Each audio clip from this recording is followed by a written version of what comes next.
और स्वामी सहजानंद सरस्वती जैसे विजनरी सपूतों ने जो सपना इस क्षेत्र के लिए दिखा था, वो आज साकार होता नजर आ रहा है। यहां केवल है, शिवारा है, बाबा निरंजन का स्थान है। सभी के आशीर्वाद से कृषि, पशुपालन, मछली पालन से जुड़ी रिसर्च का एक बड़ा सेंटर समस्तीपुर बन चुका है। पूसा यूनिवर्सिटी अब डॉक्टर राजेंद्र प्रसाद यूनिवर्सिटी बनने के साथ साथ सेंट्रल यूनिवर्सिटी भी बन गई है। इस क्षेत्र में मछली पालन, मत्स्य संपदा, इस योजना से जुड़ा बड़ा केंद्र भी अब खुल चुका है। एक प्रकार से कृषि आधारित उद्योगों, स्टार्टअप्स को बढ़ावा देने के लिए जो जरूरी विशेषज्ञता चाहिए, उसमें समस्तीपुर की भूमिका को बढ़ाया जा रहा है। भाइयों और बहनों, यहां का आलू, यहां का मक्का, ऐसे तमाम उत्पादों से जुड़े उद्योगों के लिए यहां अनेक अवसर है। हाल में जो कृषि सुधार किए गए हैं, उनसे अब आलू, मक्का और दूसरी फसलों से जुड़े किसानों को भी बहुत लाभ होने वाला है। अब चिप्स के लिए, पॉपकॉर्न के लिए, पोल्ट्री फीड के लिए, फल सब्जी से जुड़े फूड प्रोसेसिंग उद्योगों के लिए रास्ता अब आसान हो रहा है। बिहार भाजपा ने इसके लिए किसानों के 1000 एफपीओज बनाने का भी संकल्प लिया है। वही केंद्र सरकार ने कृषि इंफ्रास्ट्रक्चर के लिए 1 लाख करोड़ रुपए का नया फंड बनाया है। किसानों के काम के लिए 1 लाख करोड़ रुपया। इससे यहां के किसानों, मछुआरों, पशुपालकों को भी बहुत लाभ होगा। लेकिन साथियों, जिनकी नीयत खराब हो, जिनकी नीति सिर्फ गरीबों का धन लूटने की हो, जो निर्णय सिर्फ अपने और अपने परिवार के स्वार्थ को ध्यान में रखते हुए लेते हो, वो ऐसे हर प्रयास का विरोध ही करेंगे। आज देश में कृषि क्षेत्र हो या देश की सुरक्षा से जुड़े काम, ये हर बात का विरोध कर रहे हैं। आज देश के गरीब को एहसास है कि एनडीए सरकार ने उसके लिए जितनी योजनाएं शुरू की, उसका कितना बड़ा लाभ उन्हें मिला है। लेकिन स्वच्छ भारत हो, जनधन हो, आयुष्मान हो, हर योजना का इन लोगों ने डगर डगर पर विरोध किया, मजाक उड़ाई। इन्हें गरीब की तकलीफों से, उसकी परेशानी से, उसकी मुसीबतों से कोई फर्क नहीं पड़ता। बस फोटो खिंचवाने के लिए सोचते रहते हैं और कोई लेना देना नहीं। इन्हें गरीब सिर्फ और सिर्फ चुनाव में याद आते हैं। जब चुनाव आते हैं तो माला जपना शुरू कर देते हैं, गरीब गरीब गरीब गरीब गरीब गरीब गरीब गरीब गरीब गरीब गरीब गरीब गरीब गरीब गरीब गरीब, यही करते रहते हैं। चुनाव पूरा हुआ, गरीब गरीब की जगह बस अपने परिवार का कुनबा लेकर के बैठ जाओ। भाइयों और बहनों, याद रखिए, जब कोरोना का संकट सबसे ज्यादा था, जब पूरा बिहार कोरोना से लड़ रहा था, तब ये लोग कहां थे? इन्हें आपके विकास से नहीं, सिर्फ अपने और अपने परिवार के विकास से ही लेना देना है। यही इनकी सच्चाई है, यही इनका इतिहास है, यही उनके तौर तरीके हैं, यही इनकी ट्रेनिंग है। इससे बाहर सोच ही नहीं सकते जी। साथियों, ये लोग न बिहार की अपेक्षाओं को समझते हैं और न ही बिहार की आकांक्षाओं को। केंद्र सरकार और बिहार सरकार जो हजारों करोड़ रुपए बिहार पर निवेश कर रही है, उससे यहां के नौजवानों के लिए नए अवसर भी बन रहे हैं। रोजगार बढ़ाने के लिए उद्योग भी जरूरी है, आधुनिकीकरण भी जरूरी है। ये तब होगा जब बिहार में प्रगतिशील, लोकतांत्रिक, स्थिर सरकार रहेगी, बिहार में निवेश आएगा। ये तब होगा जब बिहार में निवेश के लिए उचित माहौल होगा। अब आप मुझे बताइए, जंगल राज की विरासत, जंगल राज के युवराज, क्या बिहार में उचित माहौल का विश्वास दे सकते हैं क्या? जो वामपंथी नक्सलवाद को हवा देते हैं, जिनका उद्योगों पर, फैक्ट्रियों को बंद कराना यही जिनका इतिहास रहा है, क्या वो निवेश का माहौल बना सकते हैं क्या?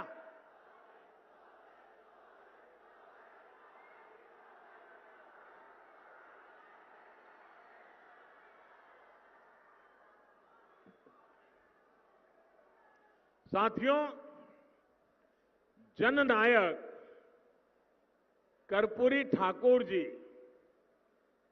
इमरजेंसी के दिनों के बाद जब मुख्यमंत्री बने तो उन्होंने एक इंटरव्यू दिया था और बड़ा सटीक इंटरव्यू था। एक दूरदर्शी नेता जो देश के लिए सोचता है, गरीब के लिए सोचता है, बिहार के लिए सोचता है, उस समय मुख्यमंत्री थे, सत्ता की गादी पर बैठे हुए थे, लेकिन कर्पूरी साहब ने क्या इंटरव्यू दिया था?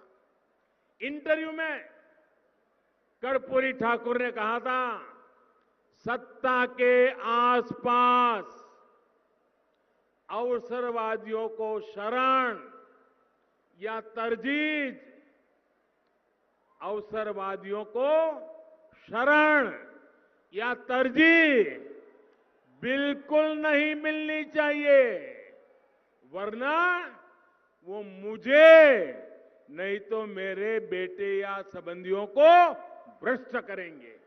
ये कर्पूरी ठाकुर जी ने कहा था। कर्पूरी ठाकुर जी के बाद बिहार के लोगों ने इस बात को 100% सच होते देखा है। 1.5 दशक तक देखा था। कर्पूरी ठाकुर जी की ये बात जंगल राज वालों ने सुनी होती, कर्पूरी ठाकुर की बात को समझी होती, तो बिहार के हालात इतने नहीं बिगड़ते।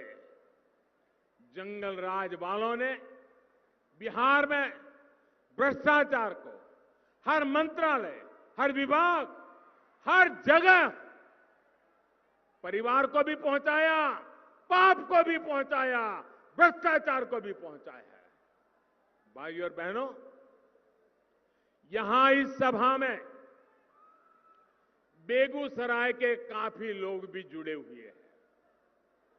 बेगूसराय को बिहार की औद्योगिक राजनीति तक कहा जाता है।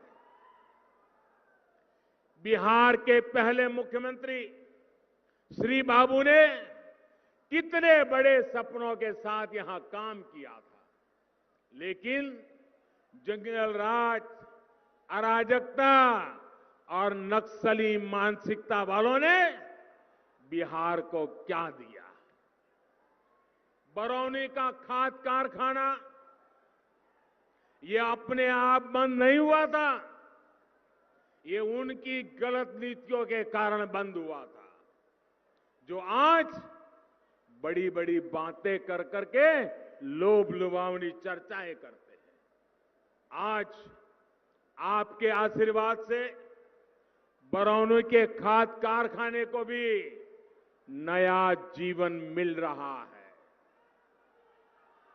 और दूसरे नए कारखानों के लिए रास्ते बन रहे हैं। बरौनी रिफाइनरी के विस्तारीकरण, इससे यहां अन्य उद्योगों को भी बल मिलेगा, सैकड़ों नए रोजगार मिलेंगे।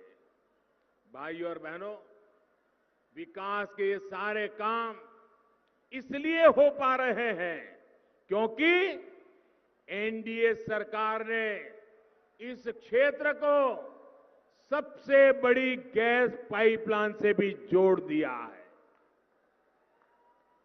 जंगल राज और सुशासन स्वराज का यही तो फर्क है जो बिहार का एक एक नागरिक, हर युवा भली भांति जानते हैं।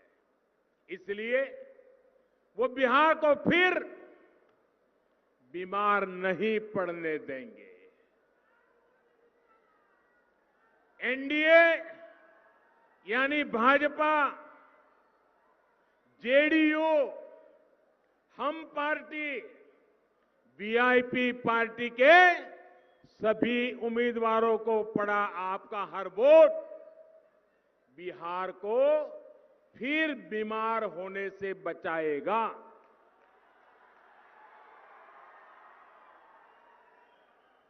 मेरे बिहार के भाइयों बहनों, मैं एक छोटी सी अपने घर में की बात बताता हूं, हर परिवार की बात बताता हूं और उससे आप समझ जाएंगे कि हमें सोचना कैसे चाहिए। आप मुझे बताइए, जीवन में कभी कोई अच्छी चीज बड़ी दिखने में अच्छी हो, स्वादिष्ट लगती हो और मन कर जाए कि ये तो बढ़िया है, चलो आज खा लें, और मानो खाया और खाने के बाद रात होते होते पेट में दर्द होना शुरू हो गया, दस्त हो गए, वॉमिटिंग शुरू हो गया, बीपी ऊपर नीचे होने लग गया, परिवार के सबका पसीना छूट गया, डर लगने लगा पता नहीं क्या हो गया। अगर कुछ खाने से अगर ऐसी बीमारी आ गई, मुझे बताइए जिंदगी में दोबारा कभी भी 10 साल, 20 साल, 25 साल, 30 साल के बाद कितना भी मन कर जाए, उस चीज को फिर से कोई खाएगा क्या? खाएगा क्या? देखते ही लगेगा यार उस दिन तो इसने मेरा सब बर्बाद कर दिया था, इससे दूर रहो। मेरे भाइयों बहनों, जिन्होंने बिहार को बीमार बना दिया था, क्या उनको फिर से ला सकते हैं क्या? आप में से कोई बिहार को बीमार देखना चाहता है क्या? बिहार को बीमार बनने देना चाहता है क्या? फिर जो बीमारी लाते हैं उनको आने देना चाहिए क्या? और इसलिए मेरे प्यारे भाइयों बहनों, मैं आज बड़े आत्मविश्वास के साथ, पूरे समर्पण भाव के साथ मेरे बिहार के भाइयों बहनों से, हमारे सभी साथियों के लिए आशीर्वाद मांगने आया हूं। पहले चरण में जो आशीर्वाद दिए हैं वो सिलसिला बढ़ते चला जाना चाहिए। मेरे साथ पूरी ताकत से बोलिए, भारत माता की, भारत माता की, भारत माता की। बहुत बहुत धन्यवाद।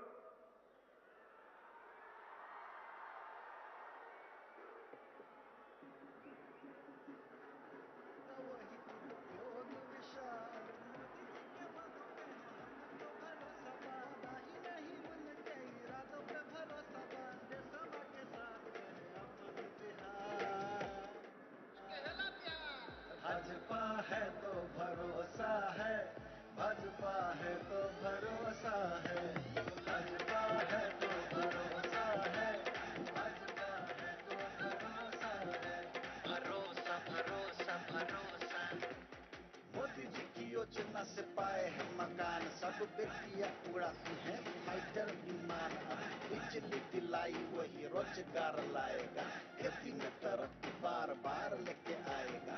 धरती से जुड़ के भी लक्ष्य आसमान का, भरोसा है बिहार को मोदी के ईमान का, ईमान का, मोदी के ईमान का। राशन से पोषण, डबल से इमोशन बा, चलता है साल भर खुशियों का मौसम बा।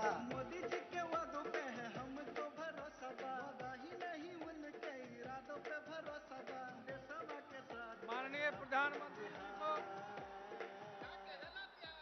भाजपा है तो भरोसा है, भाजपा है तो भरोसा है, भाजपा है तो भरोसा है, भाजपा है तो भरोसा है। माननीय प्रधानमंत्री जी को, माननीय मुख्यमंत्री जी को और मंचस्थ सभी नेताओं को हृदय की गहराइयों से धन्यवाद ज्ञापित करते हुए इस